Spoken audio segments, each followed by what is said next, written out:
नमस्कार, विंध्या टाइम्स में आपका स्वागत है। इस वक्त की बड़ी खबर आ रही है। मध्य प्रदेश में 29 मई को पंचायत चुनाव की घोषणा हो सकती है, यानी 29 मई को मध्य प्रदेश में आदर्श आचार संहिता लागू हो सकती है। क्योंकि कल पूरी तरह आरक्षण की प्रक्रिया जिस तरह हुई उस तरह से कवायद शुरू हो गई थी। पंचायत चुनाव को लेकर पूरे प्रदेश की नज़रें बनी हुई थी कि मध्य प्रदेश में आचार संहिता कब तक लागू हो सकती है। सूत्रों के हवाले से फिलहाल ये खबर मिल रही है कि 29 मई को मध्य प्रदेश में आदर्श आचार संहिता लागू हो सकती है, पंचायत चुनावों की घोषणा हो सकती है। यानी निर्वाचन आयोग जून माह में पंचायत चुनाव और जुलाई में नगरीय निकाय चुनाव होने की संभावना बताई जा रही है। सूत्रों के हवाले से ये कहा जा रहा है कि 29 मई को मध्य प्रदेश में आदर्श आचार संहिता लागू हो सकती है।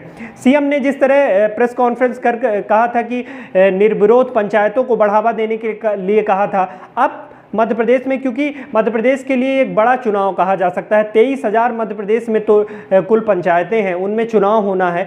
इस लिहाज से मध्य प्रदेश के लिए ये एक बहुत बड़ा चुनाव माना जा सकता है। निर्वाचन आयोग 1 महीने पहले ही पूरे कार्यक्रम को तय कर चुका था। ये कवायद शुरू हो गई थी कि मध्य प्रदेश में जल्द ही पंचायत चुनाव सुप्रीम कोर्ट के आदेश के बाद शुरू हो सकते हैं।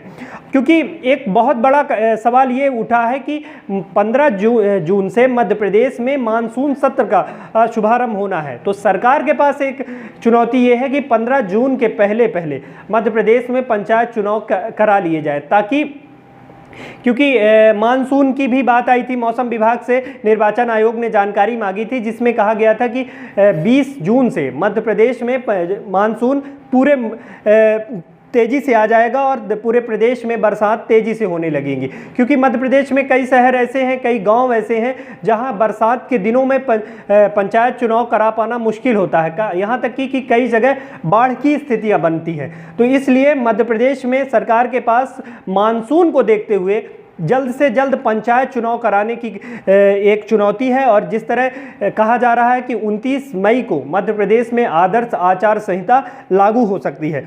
पूरे मध्य प्रदेश में की बात करें तो 4 से 6 चरणों में पंचायत चुनाव कराए जा सकते हैं। निर्वाचन आयोग प्रेस कॉन्फ्रेंस कर इसकी पूरी जानकारी देगा, क्योंकि चरणों की जानकारी पिछले समय भी आ चुकी है।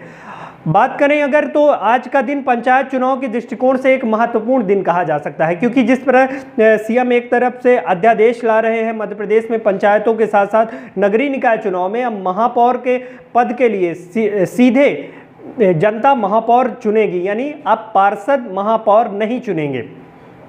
इस लिहाज से अब पंचायतों को लेकर जिस तरह पूरे प्रदेश में पंचायत गांवों में नज़र बनी हुई है कि घोषणा हुई, क्योंकि आरक्षण प्रक्रिया जैसे ही कल पूरी हुई, प्रदेश में कश्मकश शुरू हो गई है। पंचायतों में, गांवों में सरकार बनाने की, गांव की सरकार बनने की कवायद गांवों में तेज़ी से शुरू हो गई है। अब केवल इंतजार है तो घोषणाओं की, तारीखों के ऐलान का।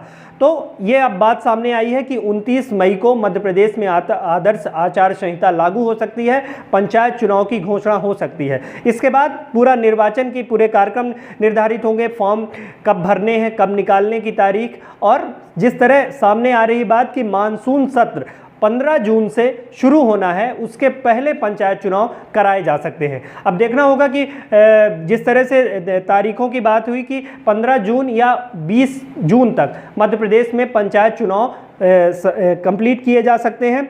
और सीएम लगातार मध्य प्रदेश में निर्विरोध पंचायतों के गठन की बात कह रहे हैं। तरह तरह की बातें सामने आई कि सीएम ने भी कहा कि हम तमाम सुविधाएं देंगे, जिन पंचायतों का निर्वाचन निर्विरोध हो जाएगा हम उनको तमाम तरह की सुविधाएं देंगे। फिलहाल 29 मई को मध्य प्रदेश में आदर्श आचार संहिता के साथ साथ मध्य प्रदेश में पंचायत चुनाव की घोषणा हो सकती है, और जुलाई में मध्य प्रदेश में नगरीय निकाय, नगर निगम के चुनाव होंगे। बहुत बहुत धन्यवाद।